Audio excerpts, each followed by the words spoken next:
Are you one of those people that just can't declutter? I mean, you've seriously tried multiple times and it doesn't work for you. Hey, I don't want to disrespect you, but I'm going to disagree with you. I'm Margaret. I've been a professional organizer for over 20 years, and I haven't met a person yet, and I've met a lot of people in the organizing, decluttering world. I haven't met anybody yet that can't get decluttered. The problem is you're just not doing it the right way. And I'm not saying there's one way to do it, but I am saying there are better ways to do it. I'd like to share with you my method of decluttering called the stack method. And let's get right into it. Every part of stack is important, so don't skip any of the parts. Starting with S, space insight. You've heard it said before, if you've looked into decluttering at all, that everything needs a home. That is so true. But I want you to do a little bit more than that. I want you to think about what is that home to, that room, that space. And then I want you to kind of use some insight into that. So for instance, you could look and say, oh, it's my bedroom and it's home to sleeping, it's home to dressing, it's home to storing things, and it is home to playroom for the kids. Okay, that's taking a look at what it's currently a home for, but insight, what should it be doing for you? I'm going to say that most rooms, unless it's very, very large and you've got it divided well, most rooms can't handle more than 2 or 3 at the most purposes.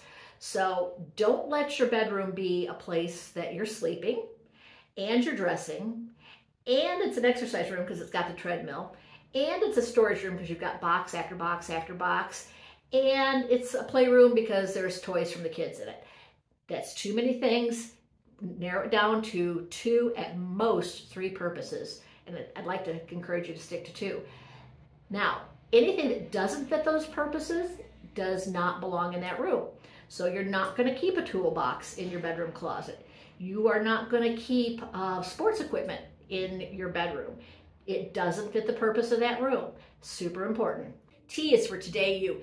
And I said every letter is important, but T for today you might be my favorite. The reason for that is I work with a lot of women, and I work with a lot of women that are retired or soon going to be retiring. And today you is so critical and so overlooked and so misunderstood. We have for decades in that demographic, women that are retired or getting ready to retire, we have for years and years run as hard and as fast as we could to help other people, to serve our families. And that is a really, really good thing. Sometimes we get lost in the past though. We think we have to keep all the pots and pans that we used to have when the 4 kids lived at home. Well, now maybe the 4 kids and spouses and their kids come back and visit, but you know what? We don't need all the pots and pans that we had, and we certainly don't need to keep them all in the kitchen. We have some other options.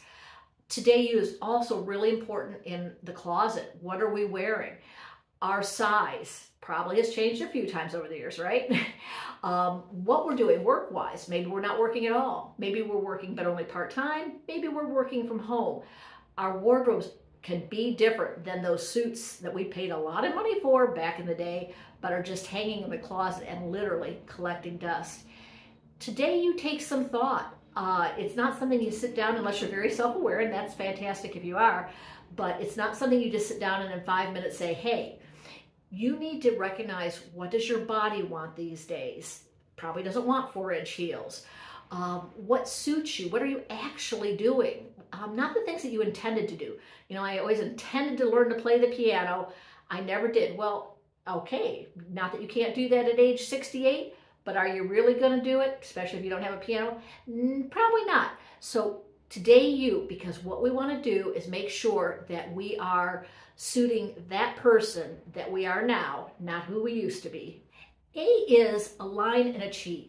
And really that's just the marriage of space insight and today you. So let's say we're talking about a closet. Space insight into the closet might have said, you know what, it is going to be for my clothes, it is going to be for my shoes, and I'm going to keep a scrapbook or 2 in there. Okay, great. Nothing else fits. Now, today you says, I don't want to wear 4-inch heels anymore. I probably shouldn't be wearing pencil skirts anymore. And, you know, I had every plan in the world to do square dancing. It hasn't happened yet, and it's not going to happen now. So align and achieve is kind of that mental exercise of going, okay, I can put away the things that don't fit who I am now. I can say a fond farewell to yesterday you. She was a great gal. Wish her all the best. But today you is who is here now. And so I want to align with the purpose of this space and who I am today so that that fits.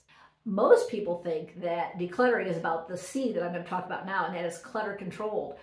But notice I was very purposeful that we started with the mental exercise first. Space, insight, today you, who is he or she, and aligning and achieving by marrying those two things.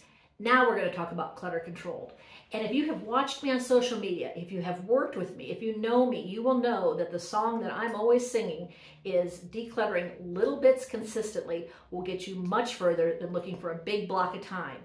If you're looking for that big block of time, you're not going to find it because the time doesn't exist. Your body won't let you do that. The people in your household won't let you do that. Life won't let you find those big chunks of time. But that's okay. You don't have to do that.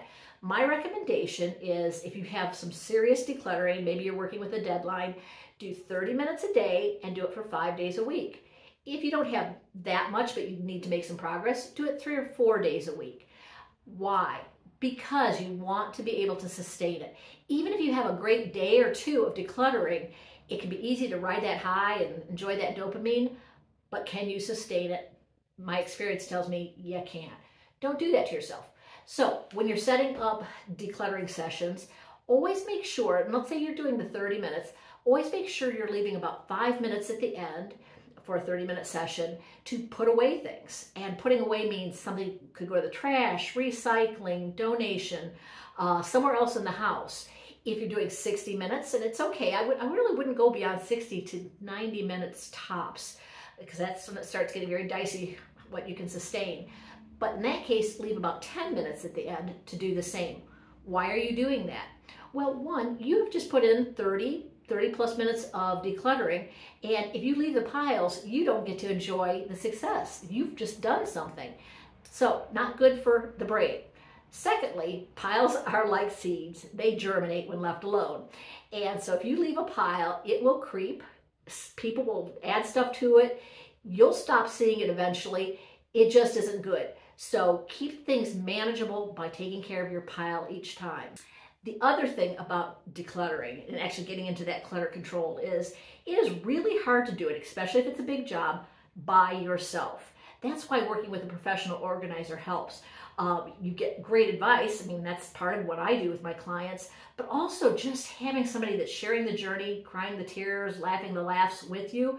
I have a great program, UnjumbledNOW. I'll be talking about that frequently because it's really a great program because it breaks things down into small bite-sized pieces. It creates community. That community, whether it's just you and a professional organizer, you and a friend, you and a sister, or you and an UnjumbledNOW group, does a whole lot to sustain you. Super, super critical to have that. And K for keeping it great. Sometimes we forget about that when we're decluttering. We're so glad to have achieved what we set out to do that we forget that every single space you've decluttered wants to go back to chaos. It's just the way of the world. But it doesn't have to. There are some things that you can do. So here are some things that I'm going to recommend. One, make sure you've decluttered enough. If you find that you've decluttered and it just keeps going back to what it was, especially if it's doing it quickly, 99% of the time it means you haven't decluttered enough. Secondly, expect to have to declutter once or twice a year every space. Now, there's a few ways to do it, and this is sort of a know thyself. So if you're a person that every time you walk into your closet, you can kind of see it with fresh eyes and go, you know what, I haven't worn that for a long time. I'm going to get rid of it. Great, just do that as you go along. That doesn't work for everybody because a lot of times we become blind to what's already there. Another option is plan to declutter once or twice a year. Once is probably enough if you don't mind putting a little bit of time into it. Put it on the calendar because if you just intend to do it later, you will forget. Another thing that you can do is once you've got it like you like it, you can go with the one in, one out rule. Meaning, go ahead. When you get new stuff, that's fine. Put it in its home, put it where it belongs, but make sure something comes back out of that space. Remember, you already had it like you liked. If you're adding something, it's more than you wanted in the first place. The other thing I like to recommend is take a picture of your finished space. It's funny because you did all that work and you had it just like you liked it and you knew why you liked it. And then as time goes on, we start to forget. You can pull out that picture and go, oh my goodness, no wonder my desk looks really cluttered. I had 5 items on it before, and now I have 15. I know what to take off so that I can go right back to what I had. My stack method of decluttering really works. I know it because I have been doing it for 20 years. I have shared it with so many people. It works for everybody. However, it does work with different people in different ways. Working alongside a professional organizer, and I'd love to work with you, is really a great way to go to keep you on track, to keep you encouraged, to give you that information, and to kind of help you not self-sabotage too, to be honest. So can everybody declutter? Yes, they absolutely can. Even if you've tried before, you are not hopeless. You are not going to be the first person in the world that absolutely can't declutter. I can help. I know you don't have to stay there. I want to see you break free from that bondage. Let's talk.